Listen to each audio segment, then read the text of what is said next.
So we look at this and we have a lot of different pieces that can go wrong. Are we ever going to make a network wireless, wired? Are we ever going to be 100% perfect? No. We are always behind the people with too much time on their hands that are out there trying to break into these. And you think, who's really trying to break in? In a lot of cases, it's automated attempts. And so these hackers are just scouring the internet, looking at every web address, and they're trying to target because they think behind there lies something interesting. And what's scary, if you've ever been to any of the cybersecurity conferences or you'd look at some of these, in some cases they are finding the average time we have attackers inside of your network before you discover them is 6 months. They've already exfiltrated all of the data in your network, and then you finally find them, and it's really way too late. So we want to do some things where we can do it proactively. We need to figure out that human element that a lot of times lets them in. And so what we really are trying to do is make a network where it becomes difficult for anybody to get into, but we still have some usability. So one of the things we do in our operating systems, and usually we use Active Directory or some other technique, we give very limited rights to people and individuals. So as a public user, you get nothing. You get basic web access. As we add rights to you, we do it by groups, and we reassign those groups in a security matrix every year. We go through and we look at them and say, hey, does Morgan still really need, or does Chloe still need this file access? And I will say, as a college, we're very bad about that. We don't go through and look at those a lot of times. But we really do need to go through and look at them. And businesses are bad about this. It becomes part of that policy, why we write it, and so we can hopefully come in and we can affect it, and we can say, okay, we need to every year go through and check. Does every Tom, Dick, and Harry need access to a particular file or folder? The more limited you are, the more secure you are. So we can also do some other things. So we can look at things like unsuccessful logins. If all of a sudden I see Mary's got 1,000 different unsuccessful logins, I'm pretty sure somebody is trying to get in on that account. So I can put in some restrictions of 3 logins and you are locked out. Now, if Mary happens to be that person who we have to reset their password every day because they forget it, it may be a little bit of a hassle, but quite frankly, if they can't remember their password, then maybe we need to figure out a new strategy for Mary anyway. So we can look at time of day. We can look at when they're in, how many hours. If I see somebody is logged in for 30 hours continuously, that tells me there's something wrong in that.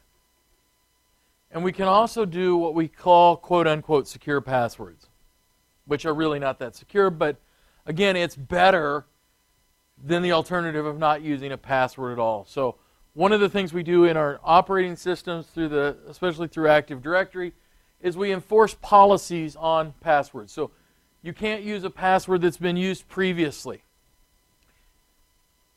You have to change it every X number of days. And generally we go to a 90-day format.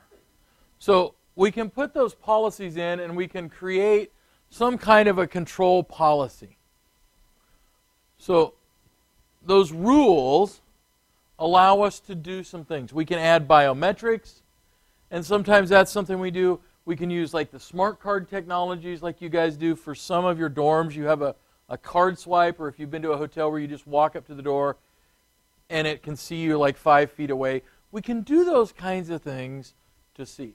But we can also do some network access controls. And so there's a whole variety of companies that will sell us solutions. And those solutions in a lot of cases put a small client or an agent on that endpoint, on every laptop, on every wireless device.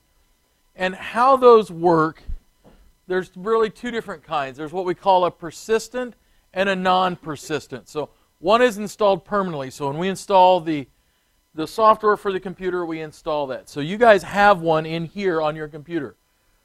That LAN school that we use is really a network access control. It's installed on the image of the computer, and it sits there the whole time. On the other hand, we have ones that happen only when you log into the device, it temporarily installs and then it uninstalls, or in some cases just sits there when you're not connected. And so what those do then is we can put where you are in our network by using things like VLANs based on your security credentials, based on what that tool, that agent says. So if that agent examines your computer and says, you haven't updated Windows in 22 years, you don't have an antivirus, you can go on a restricted or a sandbox list versus being on a full access. So they're a really handy tool. There are hundreds of vendors out there, but again, it's an expensive thing to implement, and a lot of companies don't do that. There are some other things we can do. And so our router, your home router can do this to a limited degree, but the reality is what we're really looking at is we're having some kind of a test on packets, and we say, all right, is this packet, does it meet our test? Does it really have a responsibility to be there? So we're using access control lists. So packets that we know are malicious types of packets or ones we don't want on our network, we drop. So if it comes into our network from the outside, from an area we don't like or an IP address range. So a lot of times those access control lists, we purchase a router and we purchase a service from that router provider. So if we buy a Juniper Networks or a FortiGate, we buy a service from them, and every hour or so, depending on the vendor, it uploads a new list into that router. And so as we found malicious websites in Croatia, it adds them to the list that drops those packets automatically. And so we have really two different kinds of things. We have blacklists and we have whitelists in there. So blacklists are ones we automatically drop. Whitelists would be packets we let come through automatically. So packets, for example, to the router, to allow it from the vendor, generally whitelisted. So that router gets each little packet and it says, okay, and I'm going to look at my list of what is permitted, what's not permitted, and if it doesn't match, it drops it. Otherwise, it sends it back out into the network. So we generally call that name, there's a name there called implicit deny. Unless we find a rule that it matches, we drop it. So if it's we always look for that exception, and that's what we're looking with on there. So we can have different access control lists for in or out traffic. In a lot of cases, we really do want to look at outbound traffic, and we'll look at why here in a little bit. So that leads us then, well, we're going to get a little more sophisticated. So now we have our router, and now we need some way to see maybe what's going on our network. So your company of 50 people is not going to employ an intrusion detection or an IPS system. They just don't have the personnel, the time, and the resources. But you get a much larger company, they will. The other piece that I see happening right now is I can purchase services from somebody like FireSpring, and I think like Five Nines in Lincoln. Some of these smaller regional companies will give me a per-user network. They're going to put my network essentially joined with theirs. And so now we can get some of those services as a small company. So now we look at something like intrusion detection. So intrusion detection really makes us look at our network a little differently. And it says, well, we're going to look at, and we're going to get one more so I can just show it from a pictorial. So this says, this is our typical network. We have our router, and it may have a small firewall, and it comes into our network, and here's our switch. Here's our intrusion detection system. The switch, we can go into almost every switch, and so that's our core switch. Everything in our network passes through that switch. We can mirror off the traffic for that entire switch onto one port. And we do that, and we send it to our intrusion detection system. And it sits there, and it scans our network, and it scans all that traffic, and it looks for anomalies based on rules that we have set up. And so it looks at those rules, and it says, well, okay, how do we find things that look different? So it sees that activity, and it goes, okay, here's a text message to the operator. I see something weird. It looks like you're sending a lot of traffic that we think has what they call PII, personal identifiable information. So maybe it's coded and it sees a bunch of Social Security numbers in packets being sent outside of our network. Oh, so maybe somebody's inside our network sending stuff they shouldn't, so I get a text alert. Well, that works really, really well, but it would be better if we had something that could react on its own. And so if I look at the other side of this picture, now we have not just detection, but here we have prevention. And this side, so now it's a little more sophisticated, a little more upscale. Now that device is in line with our internet, and it can actually stop those packets. The IDS can only see them. Now we can actually stop traffic going in or out of our network based on that intrusion prevention device. So it's, again, up that food chain. Most devices that are capable of this, you need some people that are able to configure it, because what you're going to find out is most of the time when we have something that gets through our network, it's through configuration issues. But you're probably talking 25 grand minimum for something like this. So most companies aren't willing to invest this unless they're a very large company and they really understand the value of that data. We rely on a combined device here at our campus that does some of this, but I'm not sure to what degree. Well, if we get even bigger and we say, you know what, we really, really, really need a little more protection, and we have different segments that have different types of needs, then we can go even to a little more. So we have a network intrusion protection, and notice we have multiple firewalls, we have different segments getting, so here this one's got its own, this segment, maybe where we have some additional valuable data is broken off. So we can get very complicated in that implementation.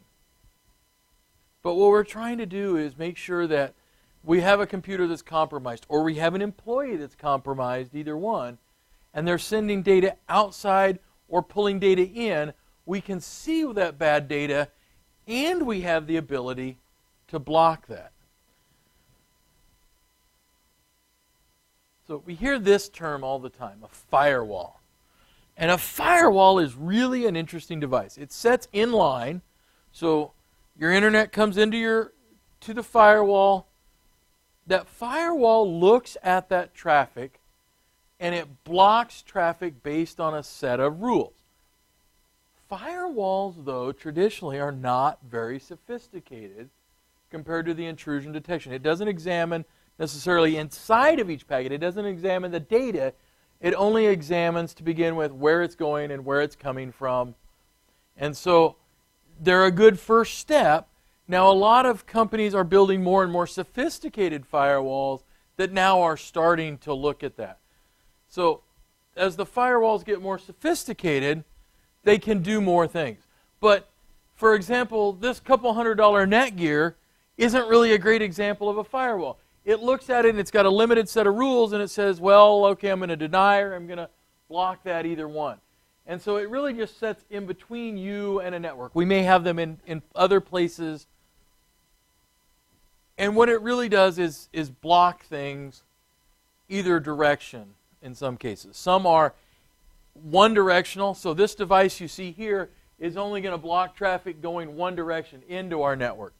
So in a lot of cases, we want to also block traffic going out of our network based on a specific set of rules. And we can do that also. So firewalls really are looking at, the easiest version is a packet filtering. So it examines just that header. So where is it going,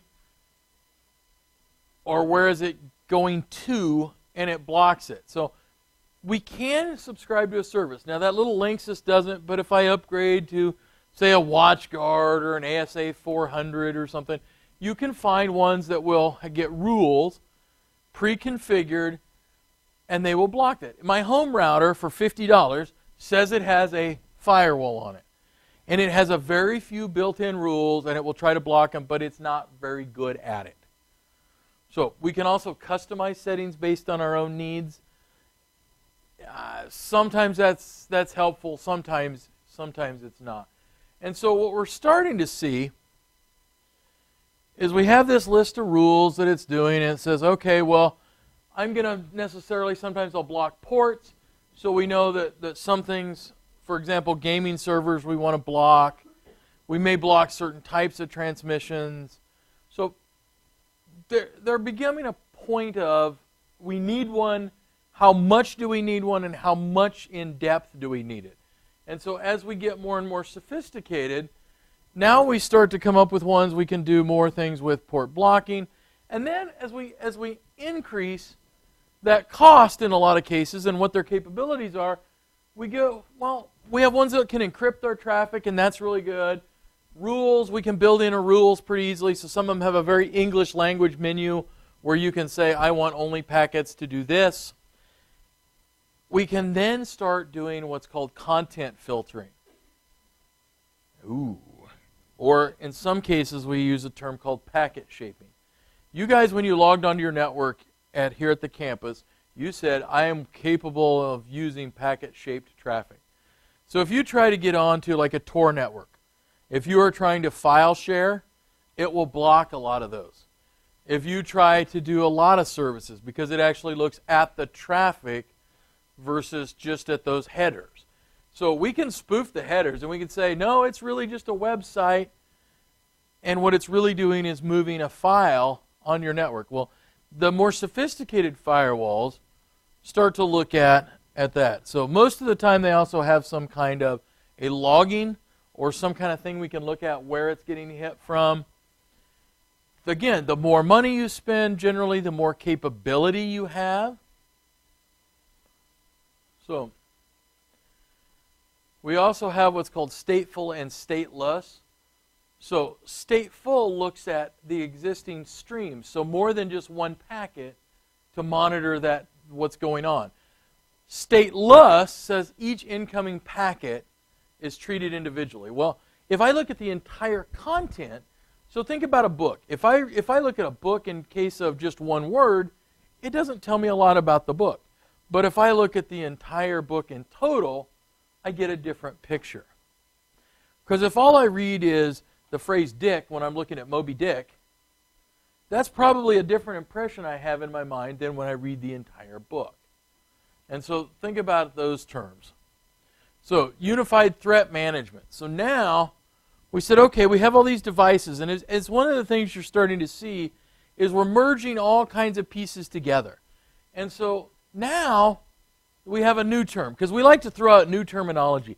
So we really just could say, hey, a really great firewall, but what we're really looking at is what they call a UTM. So it's not some kind of a sexually transmitted disease, although it sounds like it. A UTM is then an appliance generally that we buy, and it's got both a firewall, and it may have intrusion detection, and maybe it's got intrusion prevention all built into it. So we're starting to get these kind of converged devices. And so we call them a UTM is one term you will see. The other term that you're going to see, which they also are starting to use, is this next generation firewall. So the next generation firewall then not only does all these other pieces, but they use the term contextually aware. So in other words, it's looking at that whole stream, and if you're running Netflix, it's going to go, okay, that's probably okay. If you're downloading a Tor file that's also a video file, it's probably going to stop that, and we can do that. But again, I think this is what's really important is most firewall failure is misconfiguration.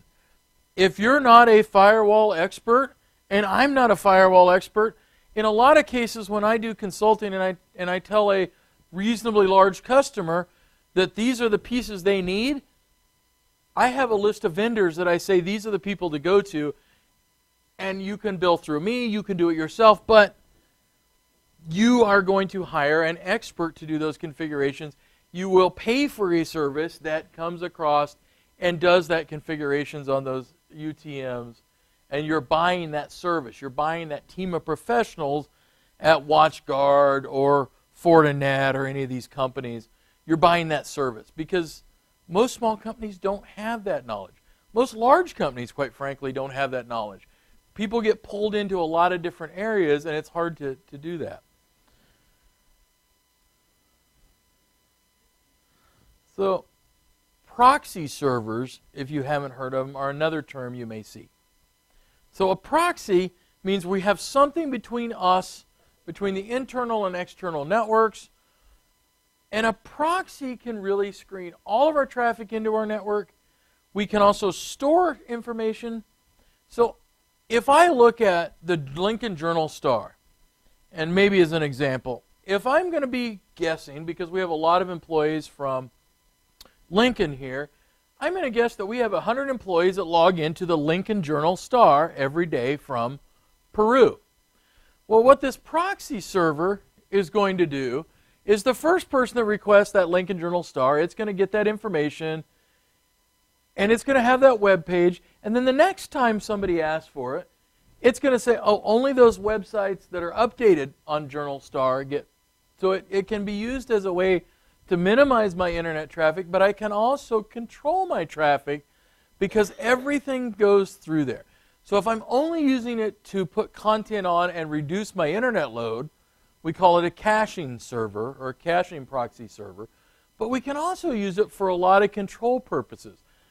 I can manipulate that data. Once it's stored on my server, now I can do things and I can say, oh, well, now I have something between me and the World Wide Web on top of that firewall, on top of my intrusion detection. And so it really is a way we can filter things. And here's the creepy part. We can actually store everything, or at least where you're going, on the internet. In fact, we might store your content. So this is also now where a lot of companies are placing control devices for their employees. Yikes. So proxy server is another piece we can have in there. And again, it sits in between us and the internet. So our book talks about another one called a reverse proxy. And we use those with servers. So if we have a whole slew of servers, as we do on our campus, we have a proxy between the servers and the internet, but it's on the outbound side. So in other words, it changes. So we may have 30 servers. The outside world thinks we have one, and so it combines all that traffic on the way out. And we can then change it a little bit if we need to. So here at the college, we use those. So because we didn't have enough terms, we now have one called SIEM, Security Information and Event Management. So now we said, okay, we need something that overarches everything else. Great. So now we're up in the $100,000 range in a lot of cases. So now we're putting all of our data, and we're doing all different kinds of pieces. So it's got the proxy. It's probably got firewalls in place. Generally, we outsource this particular system. And so again, it's another name. If you want to think about it, it's a UTM on steroids. It's got all the stuff you need in it. How much data we store. So now we're storing even more complicated logging rules. The problem with this, and any of these where we store all these logged results, who's going to look at all that data? And unless we have an automated system, which is what part of this does now, is it combs through those logs and says, oh, this looks really weird. And so some of the terms you're going to see associated with, there's things like data mining. You'll see the term artificial intelligence. So what it really does is it's trying to, or you might see the term fuzzy logic. It's trying to sort through all those logs of all the transactions and see if anything looks different. And so you're looking for things that look different. So if suddenly my traffic outbound spikes up, it may trigger that, and it may actually go, you know, I see all this traffic going out. Maybe that means you've actually got somebody on your server doing something that you shouldn't have. Yikes. There's a lot of stuff in there. What I'm going to say, as a small business, you're going to outsource almost always. There's really not any positive return for a small business to try to do some of that on their own. What you're going to do is have a false sense of security. This is a great area for you to outsource, find a company that specializes in that security piece and that can do it for you. And it's going to be a little costly, but you have to weigh that cost. So what is my value of my network and the data on there? If I have to tell all of my clients that I lost all their personal information and I'm an insurance agent, are they going to want to deal with me anymore in the future? And so that's kind of where we go from that. So the other piece we want to throw in there is when we say insurance agent, most companies of any size also purchase a cybersecurity insurance policy. So that policy, if we do have a security event, will make some responses. Now, they also will generally require you to have some things in place. So here at Peru, we have a $1 million cybersecurity policy in place. But if we lose all of your student data records, is that really going to cost us more than $1 million? Oh, easily. That would barely cover the cost of getting the 1 year, security scanning for your network done. So it can be very expensive. In terms of a business, do you want to go to the college that's lost your records? What is that going to do to recruiting if we have a really serious issue? Well, now here's the weird thing with college students, it doesn't seem to matter. Harvard's lost records and they seem to be able to recruit just fine. I'm not sure Peru would stand the same thing though. But as a business, that does and has affected a lot of businesses. Some escape fairly well. Does anybody remember a couple years ago Target getting hit? Do we still shop at Target? Yeah. It really didn't weirdly affect their sales. But there are other companies who it has dramatically altered their business. So here's a couple of tools. So we can actually get these for free. Both of these are things we can grab and we can use for free. So Nmap and Nessus both do network scans. And so we can actually look at our network just like we were if we were a hacker. We could do port scans, so we can do all different kinds of things with that. So just as an example, because I don't want to download the same type of thing here, but if I go to, come back, so there are a lot of external sites that will do little tiny pieces of this. So one of the security guys, and he's fairly controversial for some other regions, but this is a site called Shields Up. And Shields Up will show us some of the same information fairly quickly. So we can look at from an external viewpoint. And so that 192 is a number that we can see, and it'll say, oh, no evidence. Uh-oh, here's a port that's open, 443. Well, 443 we need open because that happens to be the port that those secure socket HTTPS packets go through. So you can look at that and see some of the very similar things that we could look at. You could look at, in this case, it'll look at every service port. So in this case, it only really looks, I think, at the first 1,000 or so. So it'll take a little longer here because it's scanning and it's probing Peru State College for every one of those ports right now. And it's found one it doesn't like already, one that's specifically closed, one that's open. And so as it goes through there, so that's the same type of probe that we're going to look at. So there are some tools. And so the Nessus and some of the other ones do more. We look at them again in that cybersecurity course. We actually go in and we'll try to scan across some additional networks. So honeypots. If I'm a large company, one of the things I might do, fairly frequently in fact, is I create a decoy system or a honeypot. And I try to fool hackers and other people to get into that network. So I set it up just like my real network. And what it looks like, so we're luring people in. So that way I can see how they're getting in, what they're looking for, what kind of data. So I don't put real live people and data in there, but I want to make it look as realistic as possible. Because the longer they're in there, the more information about how these people operate and how the tools they operate work.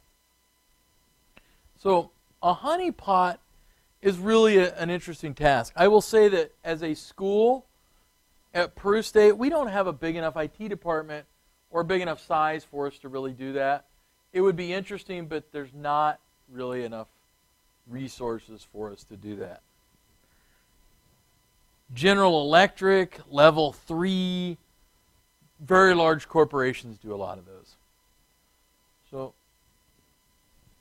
as a company or as an individual, though, we have a lot of things we need to worry about. And one of the things we need to worry about is this software that runs on our computer. So, we can get a lot of different things. And I want to lump it here in the idea of malware or malicious software. Because quite frankly, if you get it on your computer, you don't care if it was really a virus or a Trojan or a worm or a bot. You just know that it's something that shouldn't be on your computer. It's doing something you don't want to do. So, how do they get onto our computer? Well, now we have a couple of different vectors. So, can I get them from things like email? Yup. And in fact, if I install something off of email, a lot of times what it does is it's actually what we call a Trojan horse. And if you go back to the Trojan War, and they put soldiers inside of a big giant horse, it looks like it's a useful piece of software. I install it and something else is attached with it. And in fact, it may not be the developer of that software had anything to do with it. Oftentimes we can get a wrapper that we can put our malicious software right around or even inject into the inside of a useful program. So if I say, hey, let's go download LibreOffice.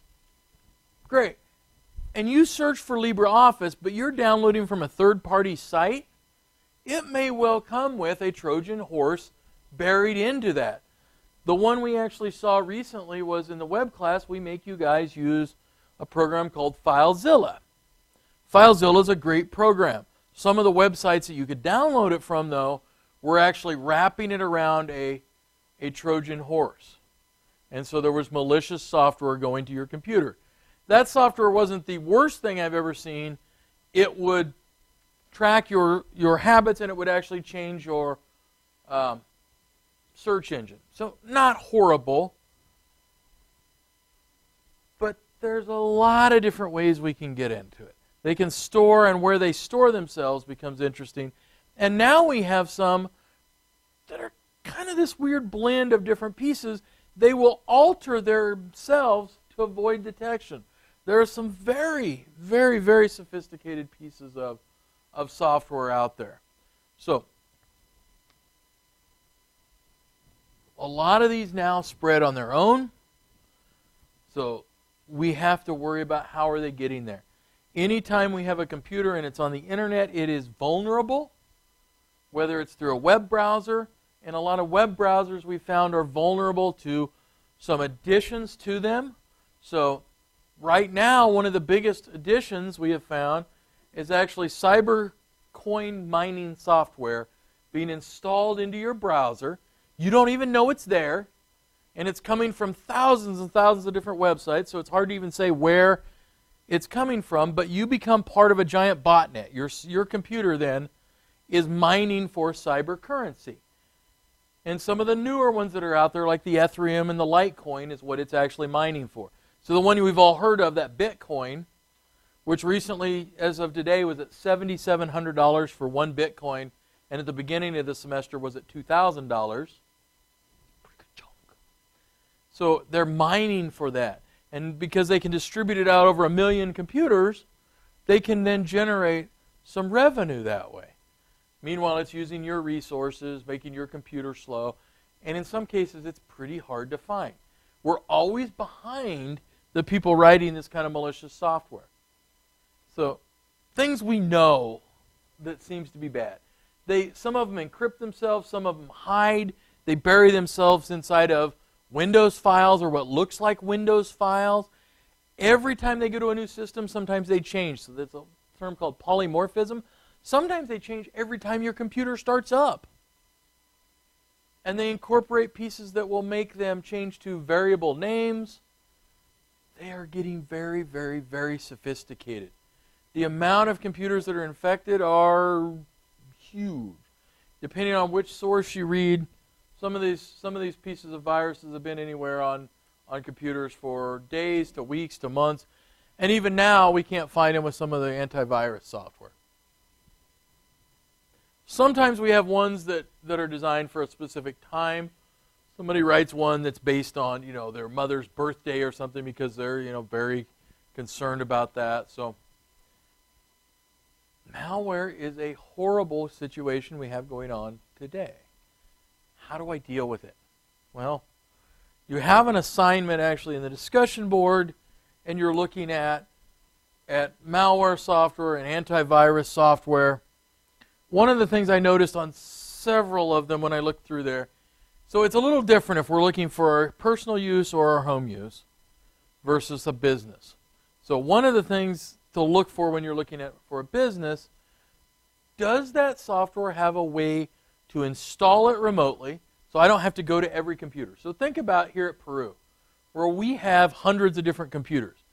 The IT team doesn't have enough time to go to every computer and install the software off a flash drive. It's not going to work. So there has to be some kind of a central mechanism to do that. And so one of them is the idea of cloud-based. There's also some network-hosted ones where it pushes out and sees an agent. And so we'll take a peek at that really quickly. But other things that you really want it to do, so especially on the corporate side, if it sees a virus in one of the computers, you'd like it to pop up and say, hey, Mr. Administrator, computer XYZ has something. You'd like them to update. But even more than any of this, all of these tools are great, and all it takes is one person that loses their mind and can't remember what they were told, and the next thing you know, they're installing a piece of ransomware and wiping out the entire network.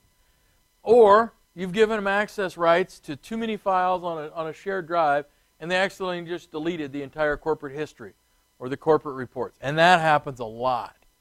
So on top of all these things, even when we talk about anti-malware and different solutions, I'm going to say a backup, making sure you have a backup and recovery strategy is critical. So most of you have not seen a larger or a corporate-based antivirus. So I'm going to log into one that I utilize, if I can remember my password, which is never a given.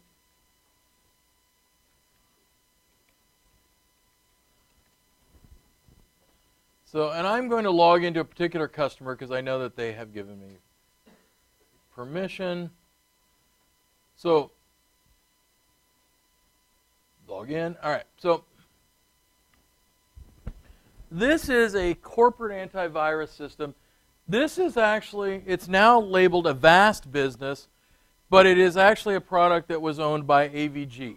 So AVG, which is I think a couple people have possibly referenced already, was recently bought by Avast. So companies are merging. This product is based in the cloud. In other words, I can see a whole stack of clients. This one happens to be the city of Falls City. And so I actually get a dashboard, and so I can say, oh, yeah, there's 4 threats detected recently. And so I didn't clear those out. I left them. But it will actually show me over time, in addition to the antivirus piece, they subscribe to content filtering.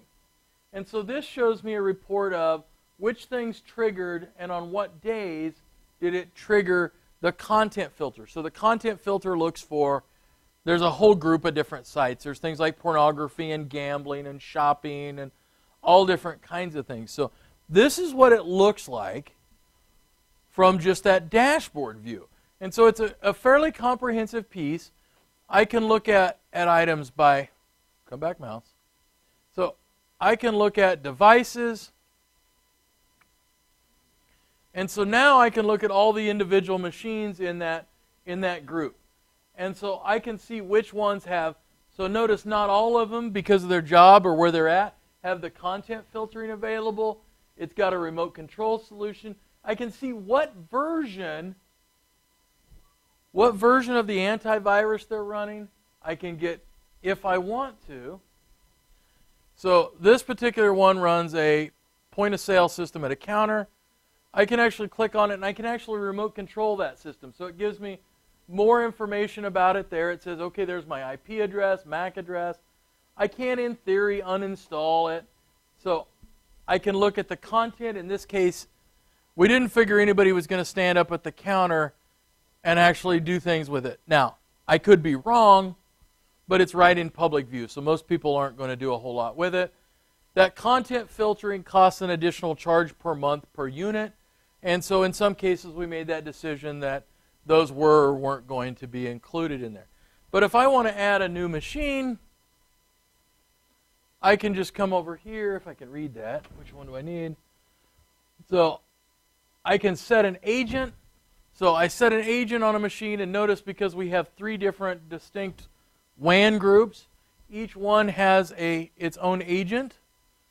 And so then, here are the computers available in this particular group in that 107.185.222. So each particular group that's merged together, I set an agent, and I can use that then when I want to, I want to add a new group. Click. So I can create a remote deployment. So I don't have to go to every machine. I can actually go through this remote deployment. Now, because they're doing some upgrades right now and some changes, I'm not going to see this. I'm not going to be able to use it. But what it actually does is, notice it scans that entire network, and every device in here, if I need to, I can add antivirus. Now, I have to be smart enough to know what some of them are, obviously. So, for example, this one says Epson. Somewhere in there it says Epson. That's actually a printer. It's not a computer on the network. I'm not going to be able to install that antivirus, but this is a way I don't have to go to each device and I don't have to install it. I can install, for example, here like in the lab where we have to use that lab user, I can actually put in those credentials and it will install all this silently and nobody will know what has happened in there. So I can also create policies in there. So there's different policies for different pieces about everything from DNS, antivirus, content filtering. So we can create exceptions or other rules. So here in our content filtering, so here we say mature topics we block, news we allow, pornography we block. There are places we've had to turn on pornography. Chloe's like, wait, why would I do that? And Chloe's like, so why we had to turn on that pornography group was it filters off of a lot of words like breast and testicle. And so in the medical setting where I've used this also before, we had to turn those on because it was blocking a lot of websites they were actually using for reference. So sometimes you have to figure out around there. But you can also block social sites. Wouldn't that be horrible if we blocked out Facebook on everybody's computer? We did at a lot of places I've worked with. And you know what happens as soon as we block out Facebook on the computer? Then they just don't pay attention to their computer at all, and they've got their phone in their hand. So a couple of those places have actually instituted policies that will probably remind you of high school. And when they walk in the door, there's a basket by the front door, and they drop their cell phone in that basket for the day. Probably wouldn't be a place I'd want to work, but those things happen. We are trying to figure out how to get there. And you can actually go in and notice here we can enter one to check or we can add some exceptions. So if I look at things that are blocked, you can actually open that up. And you can see, so malware is blocked, so you can't really search about that. Entertainment we actually could block by pieces, and you could allow certain things. So it gives you a lot of flexibility in here. And then you can run reports. So I could run a report on all different kinds of different pieces in here. So this is what a business style of antivirus looks like. It gives you a very great tool.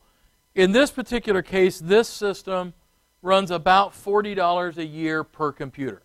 So if you have a very large installation, and the largest one I support on there is actually 4,000 computers. Well, that I sold it to anyway. So 4,000 computers, $40 a year, that's a lot of money, isn't it?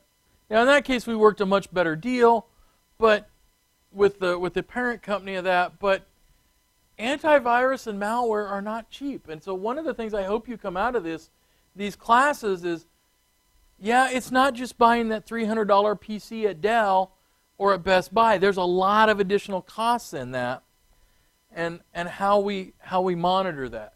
So come back to me. There we are. So educating users, and that includes, how do I decide that I'm going to use those things? So what other things? How do we know we have malware? Well, generally we notice that it's doing weird things, is the kind of the key. So suddenly our computer becomes very slow. We can't download things. We notice when we search that it goes to a weird search engine, or our search results don't look like what we thought. We may get weird error messages. So the problem with all of this is we find it after the fact. We have not yet found a really great way to always get those. So that virtual machines, like what we talked about in here, and we've shown you a lot, we just did the Kali just a little bit ago, a lot of businesses are really looking at that as a solution for antivirus. They create a system image, and they make you work in that virtual environment. As computers are more and more powerful, they can do that without a significant issue. And if we have a virus, guess what? We just re-upload that VDI to you and say, here you go, work again. Now, you want to make sure you have the latest up-to-date version, and you'd lose some of the things like your bookmarks, but it really is a way we can do some of those. So we haven't found a perfect solution. So anti-malware software, policies. So one of the things we have to do is, I can't tell you how many times I've went into a business or an individual and I turn on their computer and they have browser tabs down halfway down the screen. And one of the ways they get those is always around this time of year. People want to download screensavers with great Thanksgiving animations and great Christmas. And you'd think, I was just in your office last year telling you not to do that.